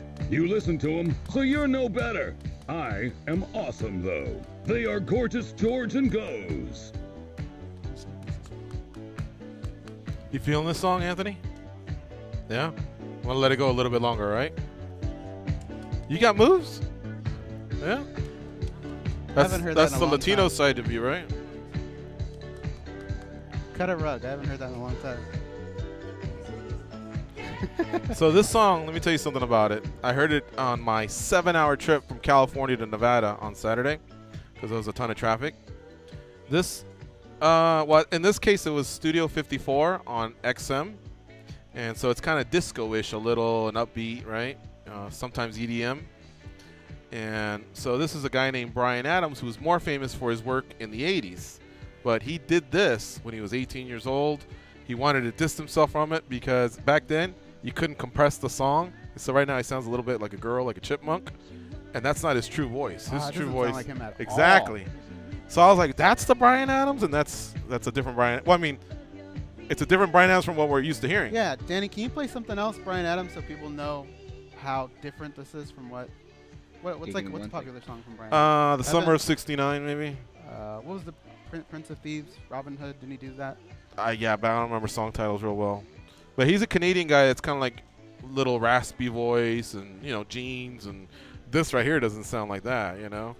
Yeah, yeah. You want to basically do away with this topic at this point, right? Oh, okay. You want to talk about street fight stories on the mean streets of Tucson?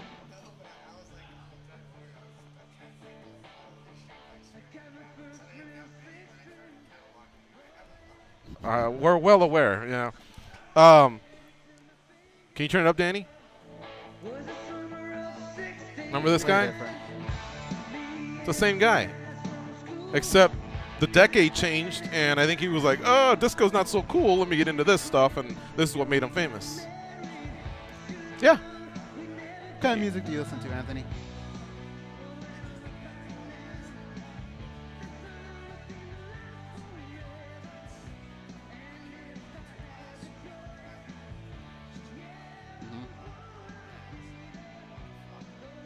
Yeah.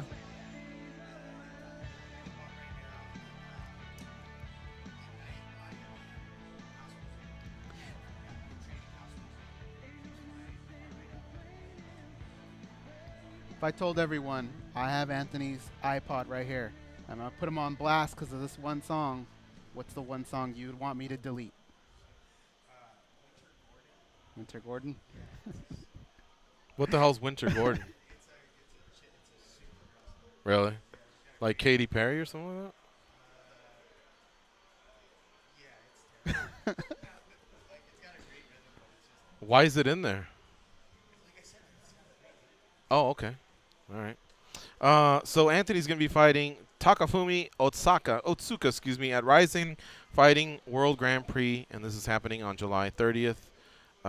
So welcome back, Anthony. Great to have you here. We talked to you before your last fight. It didn't go your way. You fought one of the best Japanese fighters ever. Tatsuya Kawajiri followed him for a long time, so we were really excited for the fight. Just wasn't your night that night.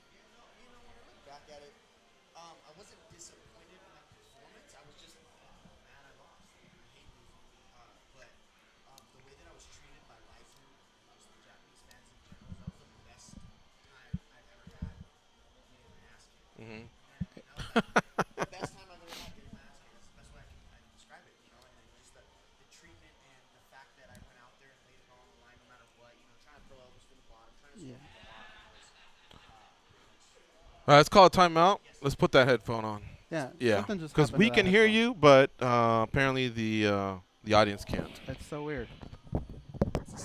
I tested it out this morning too, and it all worked fine. There you go. Better? Yeah. Better. I think so. Hopefully. Better? All right. All right. Now, Tatsuya Kawajiri has fought mostly at 155 and 145, so you don't seem to be an excuses type guy, but those 10 pounds, you know, were you feeling it in there? You know, he wasn't, like, so strong that when he grabbed me, I was like, oh, my God, I won't be able to do. You know, it was just it was black belt pressure. You know what I mean? There's obviously different levels to jiu-jitsu, and, you know, purple belts, brown belts, black belts all have different pressure and little tips and tricks. And I just feel like that's where I got outclassed. You know what I mean? And everyone said that he just looked way bigger than me, but maybe in my mind I just had enough self-confidence to really believe I could win the fight. And I mean, I thought I was in it, you know. It just getting mounted in the last round for 4 minutes and 49 seconds wasn't good. So, like I said, I had a tremendous time. In hindsight, looking back, I should have defended the takedown more diligently than trying to land damage and strikes, you know, elbows on the inside of the head and stuff like that. I should have really just defended the takedown and then made him pay as he came up. But again, the treatment from the Japanese fans and Ryzen is second to none. It's the best I've ever been treated, and it was just an amazing experience.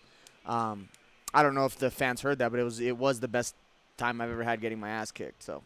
Yeah, you did say that earlier. We switched up the mics. But you're in a great spot here. These Grand Prix are always pretty fun. Yeah, absolutely. And in Japan, whether it be Dream or Pride or World Victory Road or now Ryzen, a lot of people get behind them, and this is a new opportunity for you. Yeah, well, we were talking about kind of how King Mo was when he went into the first GP, you know, and he was on a 2-fight losing streak where he just lost in Bellator, and he goes over and he wins the whole tournament. And you know, I'm trying to take that approach and just, you know, even though I didn't have a bad performance the last fight, it wasn't my night. I think going into this tournament is really going to favor to me because it's a bunch of 125 pounders coming up and a bunch of, you know, smaller 135ers that you know don't cut a lot of weight. And Takafumi Otsuka is the deep world champion, as well as the World Series of Fighting global world champion. And you know, I'm taking him as that. My training's been very serious for him. But if you watch his last fight, I don't think he won his last title defense in deep. I thought he lost, but apparently there's 5 judges there, and if you don't finish the champ, you're not going to be the champ. So, All right. Now, another thing I wanted to ask you, just because it's big news, McGregor and Mayweather, they're doing it. Last time you were here, that announcement hadn't. I mean, it was talk, but now it's official. Yeah. Just your quick thoughts as an MMA fighter. Are you going to support the MMA fighter or the boxer in this instance? I'm just supporting combat sports. You know what I mean? I'm gonna buy the pay-per-view, obviously, and you are. Yeah. No problems. Yeah, I'm buy it, man. Okay. You know, I'll probably have a cookout at my house and stuff like that. But what do you want us to bring? You guys can bring some beer, carne asada. chips, yeah, or? beer. No, the host takes care of the main course. The horse. Yeah, you guys. Bring your BYOM, bro. Bring your own meat. Anthony's like, oh, you could bring a big screen TV. Yeah. No, that's it. No, I'm gonna support the fight. You know. Oh, but this is in Arizona, huh? It's not. Yeah, all right. yeah. Never mind. It's only a quick 7-hour drive. Yeah. It's just you look at how the best boxers have tried to hit Floyd and haven't. Yeah. You know what I mean? And then, you know, Nate Diaz, you know, obviously showed it's good boxing for MMA, but it's mediocre boxing for boxing even below that. And, you know, he touched Conor McGregor up. So, you know, it's just I think it's going to be a very one-sided performance. Yeah, that's why I don't want to buy it, but there's a couple reasons. I at first said I didn't even want to watch it. Now I'm going to watch it because it's too big of a spectacle not to. Yeah. Right? I missed out on Inoki versus Ali. I've seen the tapes, but I wasn't, you know, I was alive. I just didn't have no interest. Nobody brought it to my attention that a boxer and a wrestler would be doing it. I did get to see Thunderlips versus Balboa. It's a good one. Right? Yeah. That kind of counts. The ultimate male versus the ultimate meatball, right? You know, but then he throws them out, and of course Rocky comes back with a couple shots. You know, but that was a movie, so we can't really count that. We've seen there's already been a precedent set Tony in our and Couture? Exactly, right? Yeah. So James Toney came over and had how many months of MMA training? I don't care how you could train. Conor could train 2 years for this fight and not be ready. Yeah. You know, you don't learn a lifetime skill in 1 year, in half a year, in 2 years, 3 years. It's something that's been adapted, and you change your entire neural process on how to fight one way versus how to fight another way. Let me ask you this though, Anthony. Yeah, go ahead, Goze. Who do you think has the better chance of beating the other guy in their sport? So let's just say Floyd Mayweather came to MMA. He gets waxed. I agree, but do you think he'd have a better shot at beating Conor there than Conor would boxing? No, not at Just all. because maybe the punch smaller. So Conor gloves. has a better chance at boxing than because I only again, say that 'cause of the style. Here's where we look at, you know, even Conor's mediocre wrestling is going to take Floyd down. You know what I mean? A third grader could take Floyd down. But if he does it, right? Because he's never really been that guy. In this fight, he may resort to that because he doesn't want to give him any shots. But yeah, but we're talking about Conor being a very structured tactician, right? And he will take Floyd down if it went in an MMA fight. He would. He's a brown belt in jiu-jitsu, right? He's got great jiu-jitsu, and that's how I would take it. And I'm no Conor McGregor, but the thing is now we're looking at the other way around. What happens if Conor gets rocked and just out of instinct just throws a kick? What happens? It's just going to be boxing. He gets disqualified. Yeah, in boxing, what happens if he gets? I think some of his purse. I think there's yeah, something he'll get in disqualified if he kicks. Oh man, could you imagine? See, to answer your question, if you don't mind, I think Floyd has a better chance in MMA than Conor in boxing. I think so as well. Because it's But 4-ounce gloves, small. and so let's just say, at some moment, he just goes, and just maybe rocks him. But you're right. If Conor's smart, take him down, soften him up, and then finish him however you want. Whereas in boxing, I mean, they're starting standing up, and you just said it. He's owned other great professional boxers. Conor does have that chance. I guess I will say he's got the .01 chance now. But even if Floyd gets let's just say and Ray Mercer beat Tim Sylvia. Yeah. So a see that professional fight. boxer beat a former UFC heavyweight champ in MMA. Why? Because he came out and they start standing and he just went boom and knocked him out. Yeah, You remember Tim Sylvia, right? Big Tim I Sylvia? remember Big Tim. He got beat by a boxer in MMA. Yeah, I mean, I didn't see that fight, but it's just, I guess the puncher's chance in MMA, right? If Floyd come over, he has the puncher's chance. But you start adding kicks and takedowns and everything, and you've taken the 1/3 of the fight that Floyd has an advantage in, and you add 2 more thirds of it that he has greatly disadvantages in. Yeah. And that's where Make no mistake, they're both long shots. But here's the thing, You and George. I could run in 2020 and become president and vice president of this country before any of those two scenarios Is that happen. really a long shot at this point? But of all that, I guess because Mercer did it, maybe I just say, well, the guy quick hands, maybe just catches him. But also a heavy hitter too, right? So here's the thing with who? Mercer. Oh yeah. Yeah, it's heavy. Not Floyd though. Floyd Mayweather though. Let's just say your scenario. If he doesn't knock him out clean, now he's got to make a decision. Do I follow have a guy him on down? the floor and he's hurt? Do I follow or do I make him stand Make back? him stand Stand up. back up. See, that's a tall. You gotta order. stand now back You gotta up. do it all again, right? Yeah. And now you're going to get kicked in the inside of the leg and get kicked on the outside of the leg. We had a guy on my team who was he grew up with no bad habits from wrestling, no bad habits from traditional boxing or kickboxing. He was truly a mixed martial artist. And he fought Drakkar close. And the way that his stance was with his lead foot turned inside like a boxer when he would throw the jab, Drakkar just kept kicking him in the Achilles tendon. Anytime he fought Drakkar close, the fighter. Yes. I thought you meant it was a close fight versus a friend of yours named Drakkar. We No, just had him it on the was- show. It was a very close fight. We just had Drakkar on the show. We It just met was him a for the first very, time. very close fight, but it just the leg kicks and the grinding pressure that Drakkar has was what won him the fight. Yeah. But again, Preston was a purple belt in jiu-jitsu, good pro boxer, but he couldn't tie the two together, and Drakkar just out-wrestled him. And I think that What a small stance, world. We literally just had him on last week. Yeah, all Arizona. Okay. So but that stance is detrimental to boxing or in MMA because the way they turn that inside foot in for the jab. But if I got this right, that's the kid from Minnesota that wrestled that now trains he's, at the lab, he's right? He's from Michigan. Michigan, and he's been in Arizona for years. Yeah, what a small world that you bring him up. Yeah. So we've trained together for years, and then he moved to the lab, and me and him kind of had a falling out. But that's one of the style clashes that I remember seeing between an MMA fighter and like a boxing stance. All right. How many people are in this tournament? Is it 8 deep, 16 deep? What's the 16. info on it? Everything they send me in Japanese. So on my side, notable names are Takafumi Otsuka, myself, Kyoji Horiguchi, and then the Cinderella Man, Hideo Tokoro. And then they have a wild card guy, which they have not announced yet. So they have a summer team and a winter team, and each team's going to fight the first 8 guys, right? So we're going to fight July 30th, and then the winter team is going to fight sometime in October.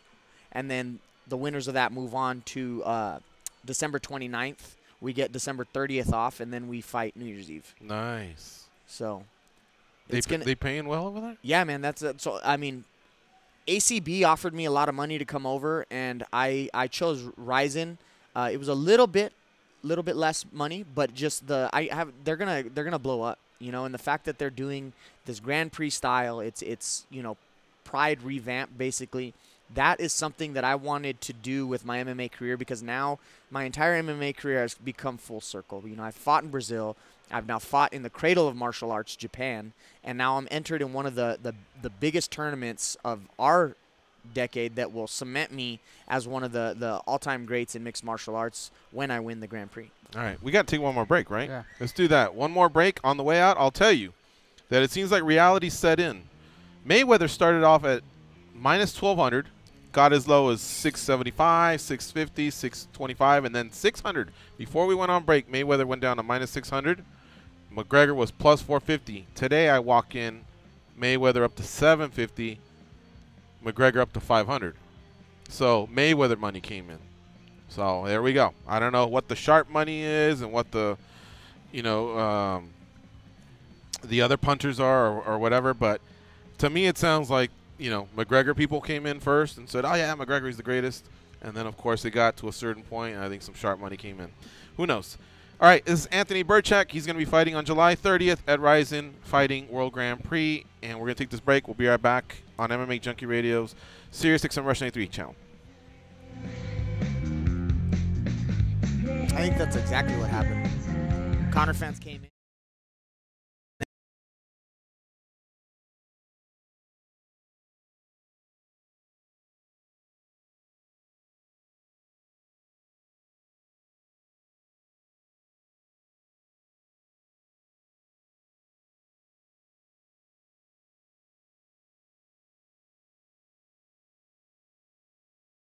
We know we're in break right now. We just want to test something out. Talk, George. This is Anthony Birchak. He's going to be fighting Takafumi Otsuka at the Ryzen World Grand Prix in the bantamweights. Uh-oh, I'm in and out right now. Yeah, no, I just turned it, but it was working. It was weird. Go ahead, George. Okay, and that fight takes place on July 30th. Anthony's 13-4 overall. His opponent is 22, 13-2. It looks like we'll have an opening round of fights between Anthony, his opponent, and 6 others, and then they'll bring in another 8 sometime in October, and then of course 2 times in 3 days will be the semis and finals of this tournament. Did I get that right, Anthony? Yeah. All right, so see if they've talked money at all in terms of what the winner gets, if there's some sort of a number. Right now we're in commercial, but we're testing out this third mic. How's it sound, Goze? No, I mean, it's there. It's barely, though. I think maybe the wire might be going out. I might have to replace the wire. Back in a minute. Okay, well, we got the other one going, right? Yeah.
To link into the MMA Junkie Radio Network, hit us up on Twitter.com at MMA Junkie Radio.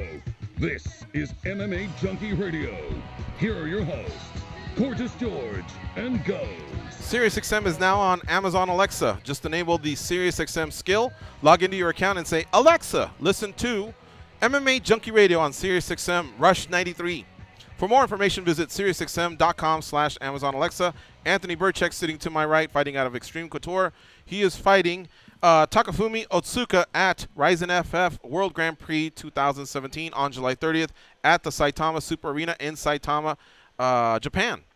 Home to many great Pride Grand Prix back in the day, so that's super cool that you get to fight in this historic venue. Like you said, you fought in Brazil, you fought in North America, you fought in Japan, so nice to know that your career's taking you all over the world. Yeah, you know, I remember being in high school and be like, I want to be a businessman that's going to take me and be, you know, well-versed and world-traveled. And if you would have told me I'd have been a mixed martial artist, a professional fighter traveling the world, I'd have laughed at you. You were going to be a businessman early on? I was trying to. What were we going to do? Architecture. I was I'm really good at art and stuff like that, and that's what I was focusing on when I was going to college.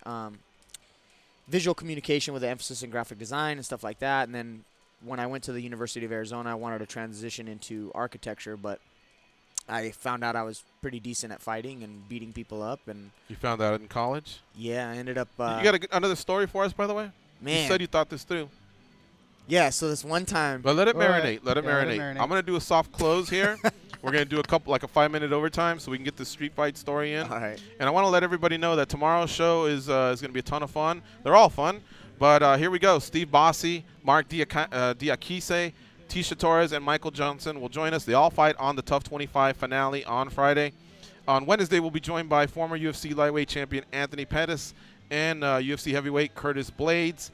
And on Thursday, the headliner for UFC 213, Valentina Shevchenko, she will be on the show as well, along with a possible surprise for old Goze over there. So kind of working on that. Comedian Joey Diaz will be co-hosting our show on Friday, so that should be a ton of fun as well. We're starting off with a crazy Mexican. We'll finish up with another crazy Mexican. Man. And here is a soft close for you all, SiriusXM audience. Of course, you can catch the whole show on the app.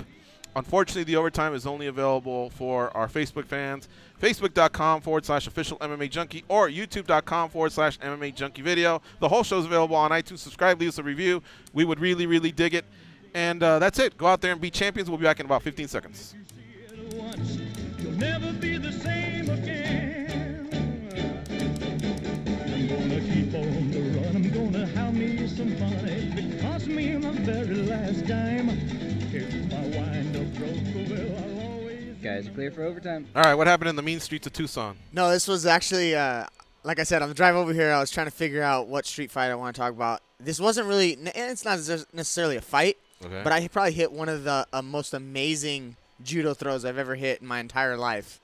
We were down in Rocky Point, Mexico, Puerto Peñasco. Where's that? It's like right at the top of Seal Cortez. If you drive through Arizona, you'll hit like Ajo and Y, Arizona, and Lukeville, and then it's an hour and a half. By drive the end of Baja California? Yeah, All at the very peak of the bay, right? So we all go down there for spring break. It's a huge tourist area. It's super developed now. And I remember we were at this bar. It was called Baja, and I had crashed my Suzuki GSXR 750 that week. That's a bike? That's a motorcycle? Yeah, it's a crotch rocket. So I had on all those this unpaved roads. You rode that? No. This was in Tucson. I crashed, Oh, and I then see. we ended up traveling down with my family. We had a vacation, but my arms were like torn up like bacon. And I remember I had to walk through the bar like this so I wouldn't touch anybody because my arms were all wrapped up. Well, I remember elbowing the shit out of somebody right in the middle of the forehead on accident. You know, obviously I'm like walking like this, like you see some guy bandaged up, you might move through, and this dude like just turned right into it. Bang! People thought like somebody was kicking a field goal or something. I don't know what happened, right? Obviously it was $20 all you could drink at this bar, and it was just Dos Equis all night. And I remember my brothers are big. One of them plays football for University of Topeka.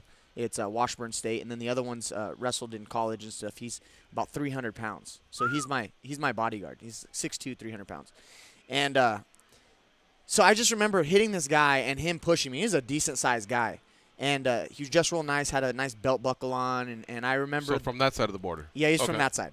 So I remember the belt buckle, right, and I just remember like, oh man, this dude's gonna like really try to hurt me. I had sandals on. I was just beach ready. What do you think he was into? Spank you or something? I just had a feeling. You know what I mean?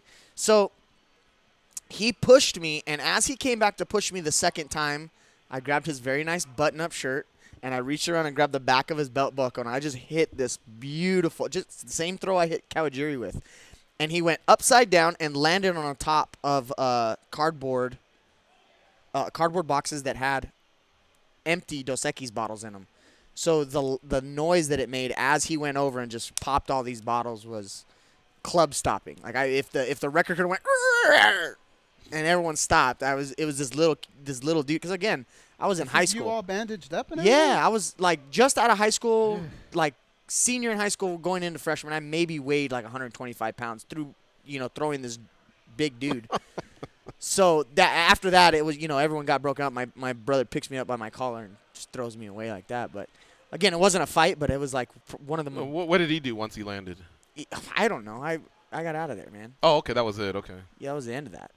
Right. Well, obviously, a lot of yelling in Spanish and. Yeah, no, I'm just wondering if he had backup or. I'm sure he did. But your brother picked you up and you guys exited. Yeah, we cheesed it, bro. Wow. Cheesed it. What do you even tell your buddies if you're that guy? They go, "How'd your night go?" You can't tell that story. Well, I got elbowed by a guy with bandages on, and then I got thrown by that same said I'm guy. talking about that guy. What's he telling people? You just gotta say that was a good and one. fell, that was a good right? story. Yeah. Yeah, that's brutal, dude. There's never been like a throwdown where I like exchange fisticuffs, and I'm always like trying to get in and get out, man. You like the throws and stuff like that? Yeah. Have you ever been the hero and broken up, and like, are you one of those that lets people settle their scores, or because you have them skills, you say, hey, man, that ain't cool, you're picking on this dude over here? This one time, again, across the border, we used to go to Agua Prieta, which is across from Douglas, All Arizona. I have to do is give him criteria, huh? That's it. All You right, just got to give me – yeah, I want you this guy versus slapped his girlfriend. 3 frat boys in a strip bar. And he's like, okay, yeah, I got yeah. I was in North Dakota. And 2002. No, right. But I saw a guy slap the shit out of his girlfriend. In the other side. Yeah, on the other side. And we were with this professional boxer at the time. His name was Toro. And he, like, it broke out, and he would hit people and just one hit or quit or drop these dudes. And I remember, like, grabbing the dude that struck his girlfriend and just kind of pushing him and sitting him down. And, everything kind of got resolved and stuff like that. I was like, dude, don't ever put your hands on a woman like that again. And so at the end of the night, I had to walk back across from Mexico, across the U.S. border, and this car honks, and I was like, oh, man, it's this dude. I got nobody around me. I got separated from everybody. But it was the girl that got hit. She's like, do you need a ride back? And I was like, absolutely, please. I'm not trying to walk across the border by myself. That was cool. So, yeah. What was that conversation like? What do you mean? With her in the drive. Oh, it was done with him. He does it all the time. I can't leave him. Something like that. What's your name? Where are you from? Yeah. It went like that. My hero. Yeah, I'm married now, guys. I can't have these stories. We know. You wanted fight stories. We went in the past. Yeah, we went fight in the past. stories. Everybody's got a past. All right, Anthony Birchak. How long are you just closing out your camp and then heading out to Japan? Yeah, I'm here for another 15 days. 10th Planet Tucson has a jiu-jitsu tournament July 15th. So I'm going to be here like right up until that Thursday or Friday, and then I drive back to Tucson. I'll finish my training up in Tucson for about 5-6 days, and then I jump on a plane the 22nd and fly to Japan. And then we're there, and it's go time, man. Hey, by the way, did you catch the Pacquiao fight? I did not. I saw numbers, A lot though. of controversy. I saw man. numbers, and I didn't You're fighting understand. a Japanese in Japan. Make sure you close that shop down. Yeah, you know? dude, you got to finish fights. These You judges. got to finish fights.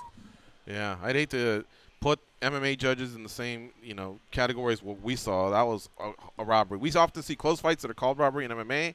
There have been some robberies, but that was as bad as it gets. So Well, like I said, the last fight that I watched Takafumi Otsuka have, he fought a Muay Thai guy who he refused to check a kick, and that Thai guy just tore his leg up, out-jabbed him, dropped him with 2 right hands, took his back, held him, in control, and somehow Otsuka still won the fight. So I absolutely agree with you. You need to get in there and finish fights, and that's exactly what I plan to do. All right, folks, we are out of here. Thanks for sticking a few minutes past during the overtime. Hopefully you guys enjoyed the street fight stories. And, again, we have a fun week ahead of you. So catch us at 1 p.m. Eastern, 10 a.m. Pacific. And if you catch yourself in Las Vegas here this week, stop by the Mandalay Bay. We are here in the Sportsbook. Check us out. All right, folks, we're out of here. Go out there and be champions.